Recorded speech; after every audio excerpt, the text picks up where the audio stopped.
Oke, selamat malam. Di sini saya akan menjelaskan sedikit tentang jaringan komputer. Nah, apa saja yang akan kita pelajari dalam jaringan komputer? Sebelum kita masuk ke apa saja yang akan dipelajari dalam komputer, saya akan memperkenalkan terlebih dahulu.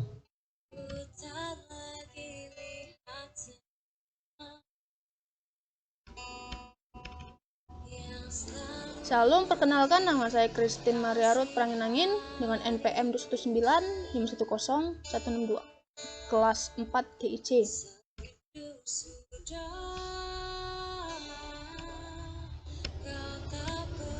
Nah, materi yang akan saya jelaskan ini ada jaringan komputer, data communication, network model, connecting device dan VLAN, jaringan kabel dan non-kabel, ada IP address, dan ada juga network management. Pertama kita akan menjelaskan tentang apa itu jaringan komputer. Nah ini dia. Apa itu jaringan komputer? Nah, jaringan komputer itu adalah jaringan telekomunikasi yang memungkinkan antar komputer untuk saling terhubung dan saling bertukar data. Tujuannya adalah agar setiap bagian dari jaringan komputer dapat meminta dan memberikan layanan jaringan. Pihak yang meminta atau menerima layanan disebut klien, dan yang memberikan atau mengirim layanan disebut dengan server. Desain ini disebut dengan sistem client-server. Apabila ingin membuat jaringan komputer yang lebih luas, maka diperlukan peralatan tambahan seperti hub, ada switch, router, braid, key, gateway sebagai peralatan interkoneksinya. Terus, jenis-jenis jaringan. Beberapa jenis jaringan komputer yang mungkin Anda ketahui ada LAN atau Local Area Network, ada MAN, Metropolitan Area Network, ada WAN, World Area Network, ada VPN, dan ada internet. Nah, satu-satu kita akan bahas tentang ini.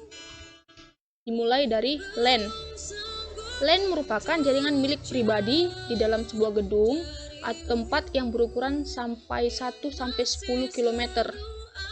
LAN juga menghubungkan perangkat jaringan dalam jarak yang relatif pendek. Nah, sebagai contoh, sebuah gedung kantor, sekolah, atau bahkan kamar biasanya memiliki jaringan LAN yang kecil, dan kadang LAN juga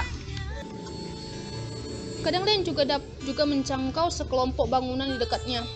Selain beroperasi dalam ruang terbatas, jaringan LAN juga dikendalikan oleh satu organisasi atau orang, dan untuk terkoneksi biasanya menggunakan jaringan wireless atau biasa disebut WiFi ya. Nah, kedua jenis jaringan ada MAN, Metropolitan Area Network. MAN merupakan perluasan jaringan LAN sehingga mencakup satu kota yang cukup luas, yang terdiri dari puluhan gedung yang berjarak sekitar 10-50 km. Jenis jaringan komputer lebih besar dari LAN, akan tetapi lebih kecil dari WAN. Nah, MAN juga menggunakan perangkat khusus dan kabel untuk menghubungkannya. Terus, ada WAN, World Area Network. WAN ini merupakan jaringan yang dapat menghubungkan antar kota, antar provinsi, antar negara, dan bahkan antar benua. Nah, jaraknya bisa mencakup seluruh dunia. Misalnya, menghubungkan semua bank dari Indonesia. Media transmisi data yang paling utama ialah berkomunikasi lewat satelit. Kita lanjut. Ada VPN. VPN adalah solusi untuk menyediakan koneksi internet yang aman. Sebagai contoh, sebuah perusahaan memiliki dua kantor. Satu berada di Medan dan satu di Jakarta. Perusahaan ini dapat menggunakan VPN untuk menghubungkan kedua kantor tersebut. Nah, VPN membuat jalur aman di internet dan bisa digunakan untuk transmisi data. Terus ada juga internet. Internet adalah jaringan komputer terbesar yang pernah dibuat oleh manusia. Aduh, banyak kali gangguan tuh. Jika ada kerusakan di perangkat atau kabel, akan merusak loop dan dapat menurunkan seluruh jaringan. Topologi ring ini biasa ditemukan di beberapa gedung perkantoran ataupun bahkan gedung-gedung kampus juga memiliki topologi ring. Ada juga topologi star, di mana topologi bintang ini memiliki titik koneksi pusat yang disebut hub node yang mungkin merupakan hub jaringan, switch, atau router. Dibandingkan dengan topologi bus, jaringan bintang umumnya membutuhkan lebih banyak kabel. Tetapi kegagalan kabel akan menurunkan satu akses jaringan komputer. Jika hub gagal, seluruh jaringan juga akan gagal. Itu jaringan star atau bintang. Terus ada juga topologi mesh. Nah, topologi mesh memperkenalkan konsep rute. Tidak seperti topologi sebelumnya, pesan yang dikirim pada jaringan mesh dapat mengambil salah satu dari beberapa jaringan yang mungkin dari sumber ketujuan. Beberapa WAN, terutama internet, menggunakan topologi mesh ini. Nah, terus lanjut ada klasifikasi jaringan komputer. Klasifikasi jaringan komputer ini terbagi ke dalam geografis, ada juga berdasarkan fungsi, berdasarkan topologi jaringan yang tadi ya. Terus ada juga distribusi data dan ada juga media transmisi data. 1. Berdasarkan geografis. Nah, berdasarkan geografis tadi yang sudah saya jelaskan terbagi menjadi 3 network. Ada LAN, ada MAN, dan ada WAN. Terus kedua ada berdasarkan fungsi. Nah, berdasarkan fungsi ini terbagi jadi 2. Ada client server yang sudah saya jelaskan tadi, ada peer to peer. Saya ulang, jaringan client server pada dasarnya ada satu komputer yang ditetapkan sebagai server dan yang lainnya ada sebagai klien. Semua permintaan layanan sumber data dari komputer klien harus dilewatkan ke komputer server, yang nantinya si server ini yang akan mengatur pelayanan untuk dikirim ke klien. Nah, sedangkan jaringan berdasarkan peer-to-peer ditunjukkan dengan komputer yang saling mendukung, sehingga setiap komponen dapat meminta pemakaian berdasarkan dari komputer lain. Terus berdasarkan topologi seperti yang sudah saya jelaskan tadi, ada topologi bus, cincin, bintang, topologi pohon, dan topologi mesh atau jala tadi ya. Berdasarkan distribusi data.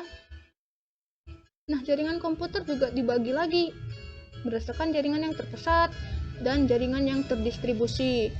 Jaringan yang terpusat terdiri dari komputer klien dan server, yang mana komputer klien yang berfungsi sebagai perantara untuk mengakses semua data yang berasal dari satu komputer server.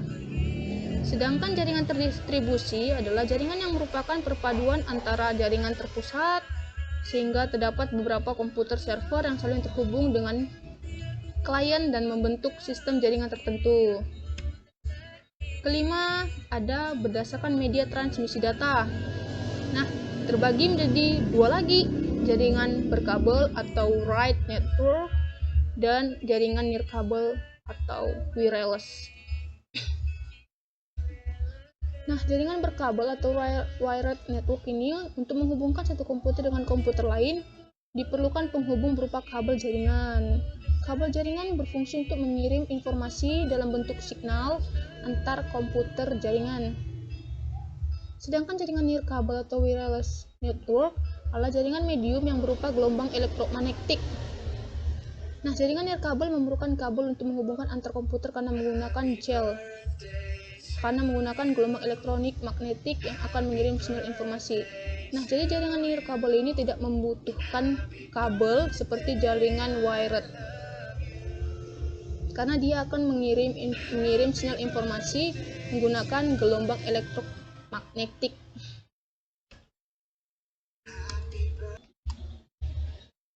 Nah, materi selanjutnya ada data communication. Apa itu data communication atau apa itu komunikasi data? Nah, komunikasi data ini adalah pertukaran data antar 2 perangkat melalui beberapa bentuk media transmisi seperti kabel kawat. Untuk terjadi data komunikasi, perangkat Misal, jika beberapa paket data mengalami delay dan yang lain ada delay 3 detik nih ya, ada lain dari 4, maka akan menghasilkan kualitas data yang tidak merata. Nah, komponen komunikasi data ada 5. Ada 1 pesan. Pesan merupakan informasi untuk dikomunikasikan. Bentuk dari informasi pesan ini dapat berupa teks, angka, gambar, audio, atau bahkan dalam bentuk video, di mana teks dipresentasikan berupa susunan bit 0 dan 1. Angka juga dipresentasikan dalam bit, di mana angka akan dikonversikan ke dalam biner untuk mempermudah dalam perhitungan operasi aritmatika. Gambar juga dipresentasikan dalam bit, di mana gambar terkait dari matriks yang terdiri dari piksel dengan ukuran yang tergantung sebuah resolusi. Terus ada audio, rekaman suara ataupun musik, seperti yang saya lakukan ini audio. Terus ada juga video, rekaman atau siaran dan dari sebuah film.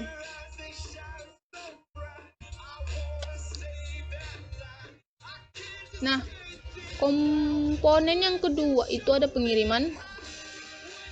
Pengiriman merupakan perangkat yang mengirim pesan data. Hal ini dapat berupa workstation, komputer, kamera audio, dan lain sebagainya.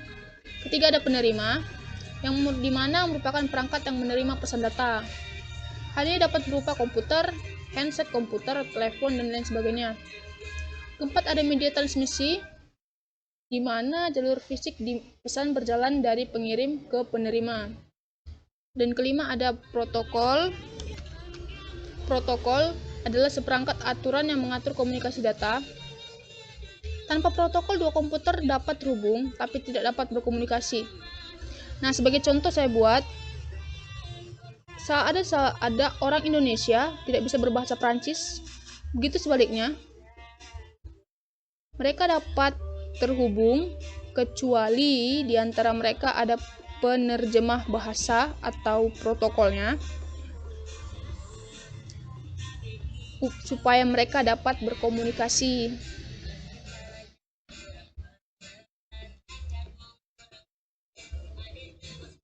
Ada juga data flow. Nah, komunikasi di antara dua perangkat dapat berlangsung secara simplex, ada full duplex, ada half duplex. Secara simplex adalah komunikasi hanya bisa satu arah yang dapat mengirim pesan, sedangkan perangkat lain sebagai penerima. Misal, printer melakukan inputan, nah monitor sebagai output atau penerima inputan. Secara hal duplex adalah masing-masing stasiun dapat menjadi penerima dan pengirim, namun tidak bisa dilakukan di waktu yang bersamaan. Pada saat mau mengirim, perangkat lain tidak bisa menjadi penerima, begitu sebaliknya. Secara full duplex adalah masing-masing stasiun dapat mengirim dan bahkan dapat menerima secara bersamaan. Contohnya adalah jaringan telepon. Gitu. Dan ketiga ada materi network model. Nah, apa itu network model? Model jaringan atau network model merupakan model atau referensi dalam mengembangkan dan memahami komunikasi data di jaringan. Perannya itu ialah memisahkan fungsi-fungsi jaringan komputer dengan membuat beberapa lapisan dari fisik maupun non-fisik. Setiap lapisan memiliki komponen agar bisa berkomunikasi dengan komponen lainnya. Pengertian network model. Kita lihat lagi. Nah, ini ada gambar, sebuah gambar di mana OSI referensi model terdapat 7 layer ya. Layer teratas ini ada application dan layer terbawah ini ada physical. Ini OSI model. Dan ada juga TCP/IP di mana layer teratasnya application dan kedua ada network interface. Namun TCP ini sudah di-update menjadi teratas application dan yang di bawah ini ada physical. Jadi network interface ini dipecah menjadi data link dengan physical. Begitu. Lanjut OSI layer. Nah, OSI atau Open System Interconnection Layer adalah model referensi yang diciptakan dari sebuah kerangka yang bersifat konseptual. Namun, saat ini telah berkembang menjadi sebuah standarisasi khusus berkaitan dengan koneksi komputer. Tujuannya apa? Tujuannya adalah untuk menjadi model rujukan bagi setiap developer, sehingga produk yang dibuat memiliki sifat interpolate. Nah, dan saya bilang tadi, OSI layer memiliki 7 layer, di mana aplikasi yang teratasnya tadi ada application layer atau aplikasi ke-7. Application layer adalah lapisan yang menjadi pusat terjadinya suatu interaksi antar pengguna dengan aplikasi yang bekerja menggunakan fungsionalitas sebuah jaringan. Fungsi aplikasi melakukan konfigurasi mengenai bagaimana cara aplikasi dapat bekerja menggunakan resource jaringan. Server dan protokol yang berada pada application layer adalah ada HTTP, SMTP, FTP, dan lain sebagainya. Kedua, ada presentation layer atau lapisan ke-6. Lapisan yang berfungsi untuk mentransiasikan format data yang akan ditransmisikan oleh aplikasi melalui jaringan ke dalam format yang dapat ditransmisikan oleh sebuah jaringan.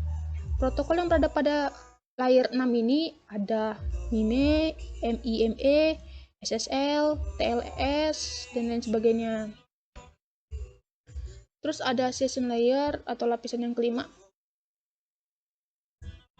Session layer merupakan lapisan yang berfungsi untuk mendefinisikan bagaimana sebuah koneksi dapat dibuat, dikelola, dan dapat dikembangkan. Protokol yang berada pada lapisan session ada NFS, SMB, RTP, dan lain. Keempat, ada transport layer yang berada pada lapisan keempat dari OSI layer. Transport layer berfungsi untuk memecah data menjadi paket-paket data serta memberikan nomor urut untuk setiap paketnya, sehingga nantinya dapat disusun kembali saat sampai pada tujuan. Kelima, ada network layer yang berada pada lapisan ketiga dari OSI layer. Tugas dari network layer ini adalah membuat header untuk paket yang berisi informasi IP, baik IP pengirim ataupun IP tujuan. Terus ada keenam, ada data link layer yang berada pada lapisan kedua dari OSI layer, yang memiliki tugas untuk menentukan setiap bit data dikelompokkan menjadi format yang disebut dengan frame. Selain itu juga terjadi koreksi kesalahan, flow control, pengalamatan, hardware, dan menentukan bagaimana perangkat jaringan seperti hub, repeat, braid, dan switch dapat beroperasi. Dan ketujuh, ada physical layer yang berada pada lapisan terbawah dari OSI layer, yang berfungsi untuk mendefinisikan media transmisi jaringan, sinkronisasi bit, metode pensinyalan, serta membangun arsitektur jaringan seperti pengkabelan dan topologi jaringan.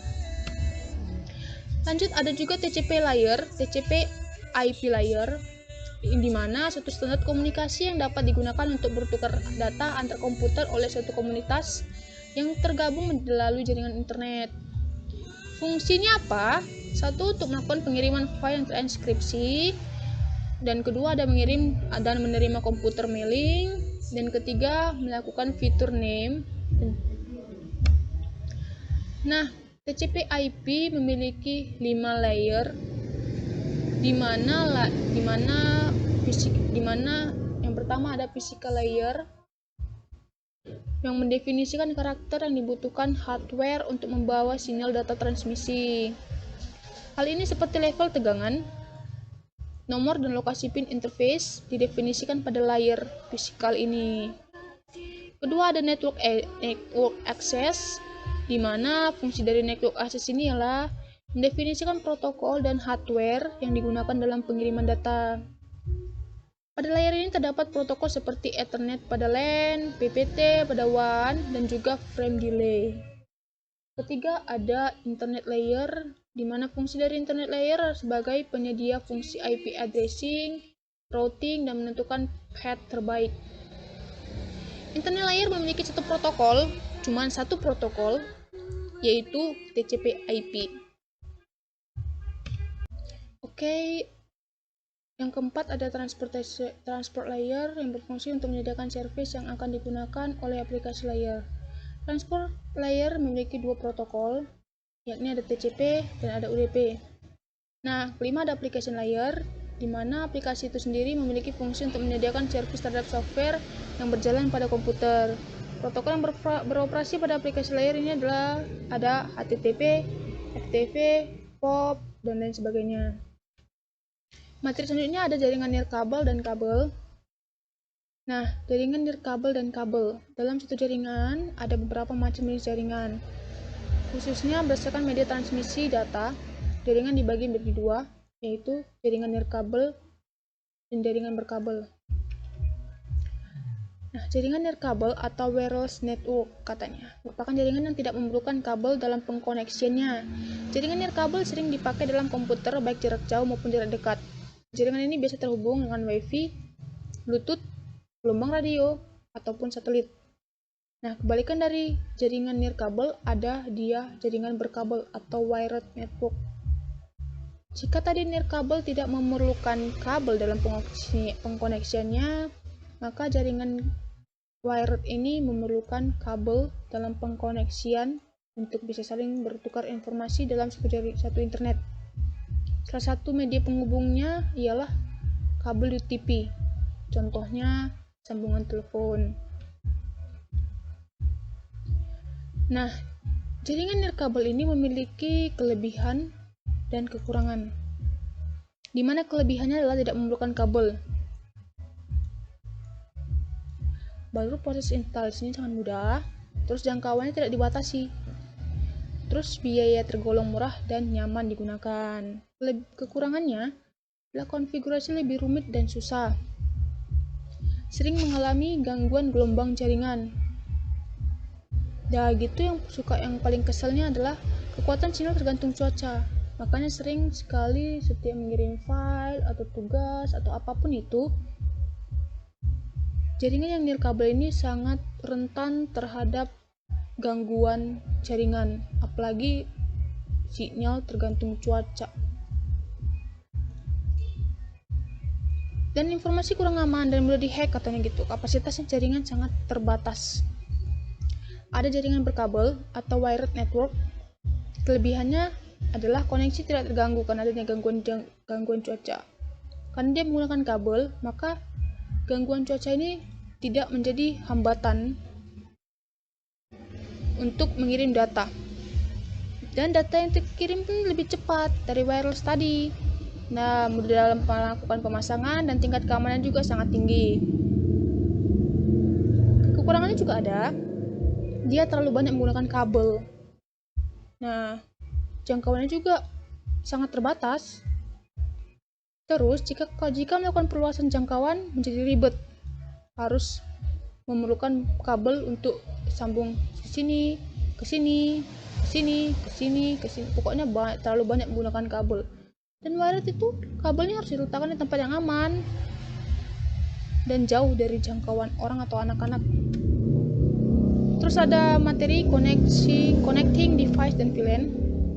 Nah, connecting device, host adalah jaringan biasa yang tidak beroperasi secara terpisah. Mereka menggunakan perangkat terhubung untuk menghubungkan host bersama untuk membuat internet. Perangkat terhubung dapat beroperasi di berbagai lapisan. Hub, dia beroperasi di lapisan pertama, physical layer atau lapisan fisik katanya gitu. Switch beroperasi di lapisan kedua, layer fisik dan data link layer. Router beroperasi di lapisan ketiga. Ada physical layer, data link layer, dan network layer. Yang hub tadi ini, seperangkat yang hanya beroperasi di lapisan fisik. Sinyal yang membawa informasi di dalam jaringan dapat menempuh jarak tetap sebelum pelemahan membahayakan integritas data. Repeater menerima sinyal rusak, meregenerasi dan mengulangi kembali bit pola aslinya, kemudian mengirim kembali sinyal yang telah diperbaharui. Nah, repeat ini menerima sinyal yang rusak, terus diulang kembali, lalu mengirim kembali sinyal yang diperbarui tadi. Ketika sebuah paket dari stasiun A ke stasiun B tiba di hub, sinyal dibuat ulang untuk menghilangkan kemungkinan noise yang merusak. Kemudian paket meneruskan paket dari semua port kecuali port pengirim. Ada juga switch, beroperasi pada lapisan fisik dan lapisan data link. Switch memiliki kemampuan filtering yang memiliki sebuah table yang dipergunakan untuk penyaringan keputusan. Sebagai perangkat lapisan fisik, ia meregenerasi sinyal yang diterima. Sebagai perangkat layer, switch dapat memeriksa alamat MAC yang terdapat dalam frame. Nah, ada router. Router adalah perangkat yang beroperasi di lapisan ketiga, yakni physical layer, data link layer, dan network layer. Kalau dia sebagai physical layer, router membangkitkan kembali sinyal yang diterimanya. Jika sebagai data link layer, router melakukan pengecekan MAC address yang terdapat di dalam paket. Dan jika sebagai network layer, router melakukan pengecekan network layer address. Dan ada VLAN atau Virtual Local Area Network, di mana merupakan suatu LAN yang dikonfigurasikan melalui software, bukan secara pengkabelan fisik. Pada kenyataannya ada dua tipe utama switch. Ada manageable switch atau dapat dikelola, dan non-manageable switch yang tidak dapat dikelola.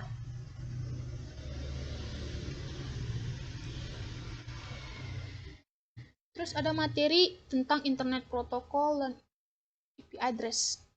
Tentang IP address. Nah, apa itu IP address? IP address atau IP adalah protokol lapisan jaringan yang digunakan untuk protokol TCP/IP untuk melakukan pengelamatan dan routing paket data antar host di jaringan komputer yang berbasis TCP/IP. Begitu. Versi IP yang sering digunakan ialah IP versi 4 atau IPv4 ini ya. IP versi 4 ini merupakan alamat dengan 32 bit, yang berarti jumlah alamat IP-nya ada 32 bit, di mana 1 byte-nya itu berisi 8 bit. Yang dimulai dari 0 sampai 255. Jika dibinarkan ya. Jika didesimalkan 255. IP versi 4 dibagi ke dalam 5 kelas. Ini kelas A, B, C, D, dan E. Di mana kelas D dan E itu tidak dibagi ke dalam prefix dan suffix. Karena kelas D itu sebagai multicast dan kelas C itu sebagai reserve, di mana prefix mendefinisikan network n kurang bit, sedangkan suffix 32 kurang bit. Nah, kelas A prefixnya ada 8 bit, suffixnya 24 bit, dengan byte pertama itu adalah 127. Netmax-nya /8 prefix atau 255. Tadi saya bilang itu 1 byte terdiri dari 8 bit. 8 bit. Nah, jika /8 ini prefixnya, maka ini jadi 255. Karena hidup semua nih 255, lebihnya 0. Terus pada kelas B prefixnya ada 16 bit, suffixnya juga 16 bit. Dengan byte pertama itu adalah 1191. Nah, kelas B ini netmax-nya /16 atau 255. 255 ini dari mana? Yang dari 8 tadi, yang 1 byte terdiri dari 8 bit katanya. Jadi kalau ini 16, ini 8 ditambah 8, 16, dan sisanya 0.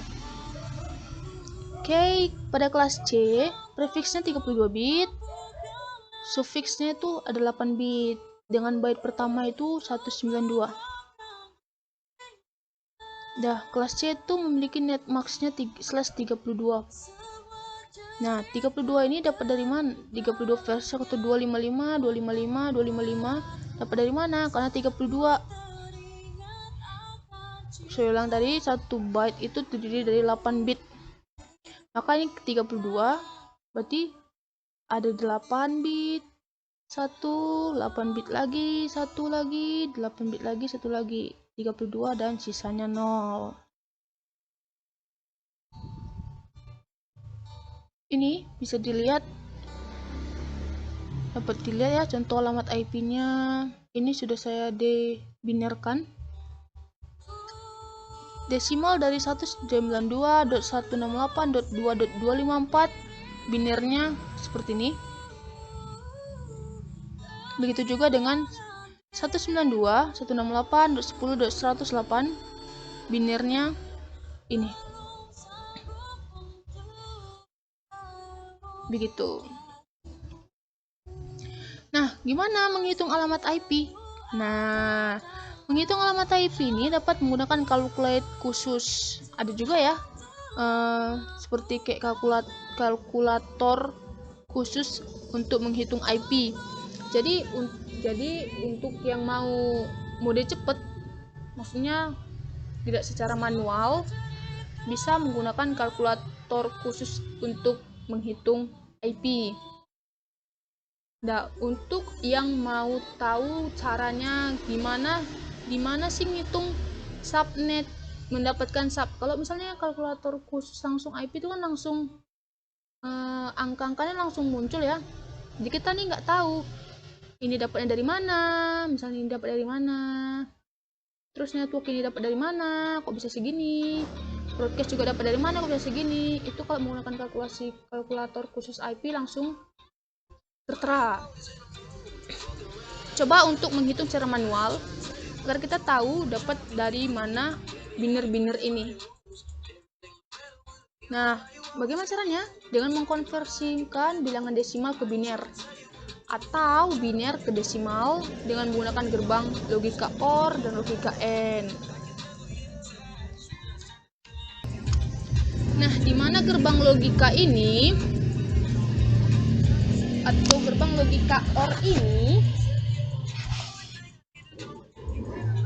adalah jika salah satu masukannya itu bernilai 1, maka keluaran dari gerbang tersebut adalah 1. Kalau saya dulu bersupaya cepat, jika ketemu 1 ya 1. Jika ketemu 0, misalnya ini ada 0, ada 1, hasilnya pasti 1. Begitu. Baru pokoknya setiap dia ketemu 1, setiap masukannya 1, pasti keluarannya juga 1. Begitu kebalikan dari N. Kalau tadi OR setiap ketemu 1 hasilnya 1, maka N ini setiap ketemu 0 keluarannya pastilah 0. Begitu. Nah, sebagai contoh saya buat ada IP 192.168.10.118/24. Dimana IP-nya ini, yang ini desimal sudah saya binirkan, ini dapatnya. Nah, subnet max-nya ini dapat dari mana? Dari prefix. Kode prefix. Subnet max baru wildcard-nya kebalikan dari subnet max. Nah, untuk mencari network katanya, saya sudah hitung sebelumnya, silih-silih pastinya ya, hitung secara manual, dapatnya jadi begini.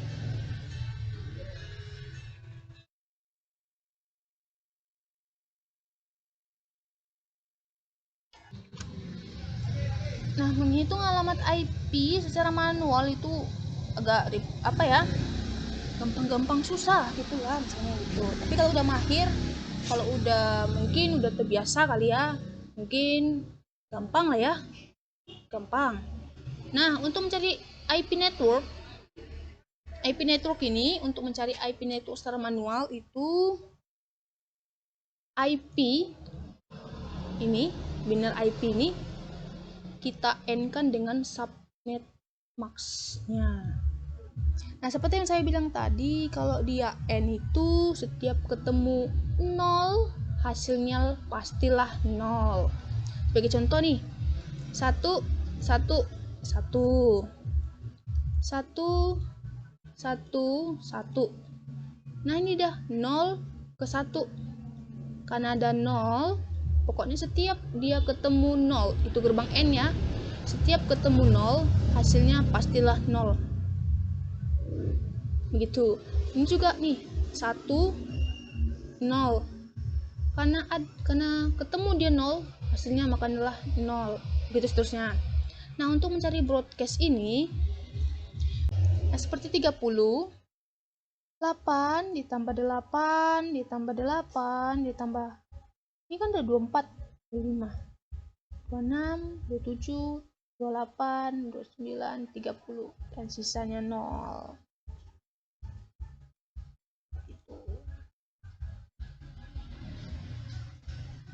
Nah, classes address, ada IP address awal dan ada akhir. Ketentuannya adalah jumlah address dalam satu blok ada 32 kurang N. Yang dimana address pertama adalah semua bit kanan yang bersisa 32 kurang N ini dijadikan 0.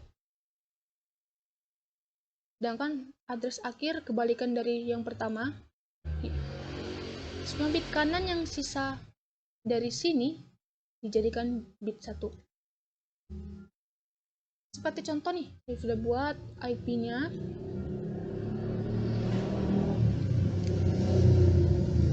Jumlah address dalam blok terakhir ada 30. Ini 30. Ini prefix ya. Prefix slash 27. 30 dimana 2 pangkat 32 kurang 30. 2 pangkat 2 ini sama dengan 4 address.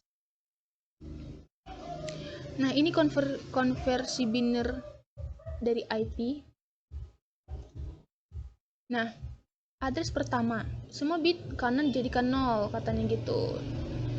Ini karena 32 dikurang 30 itu 2, jadi yang ini saja yang dijadikan 0. Ini dia. Nah, address akhir, katanya semua bit kanan jadikan 1.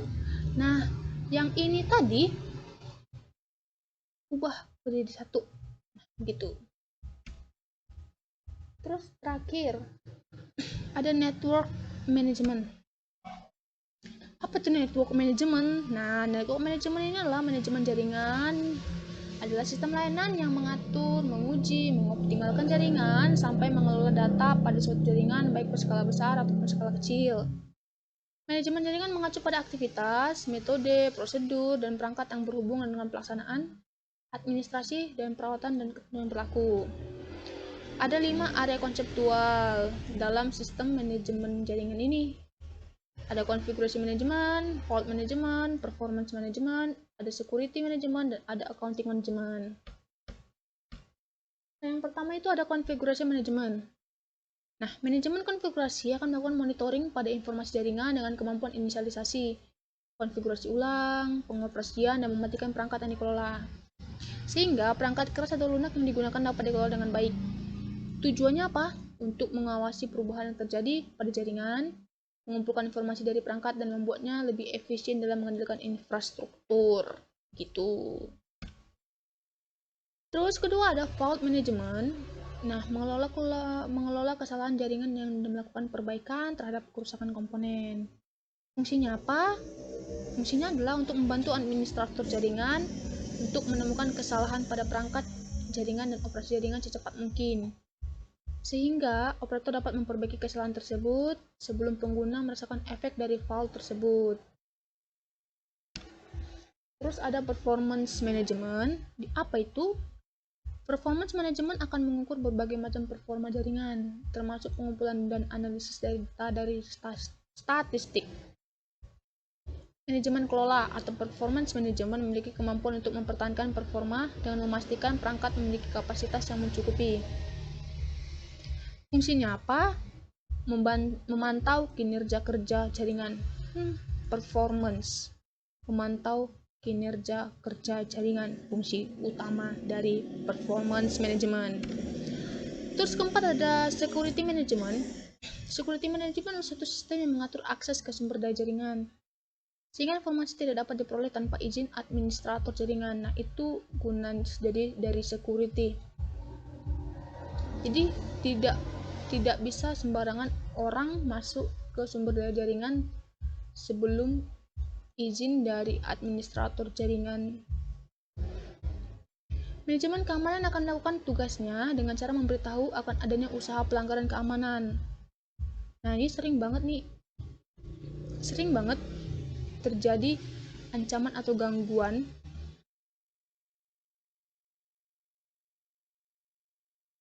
dan yang berguna untuk mencegah sedini mungkin kerugian yang akan ditanggung. Jika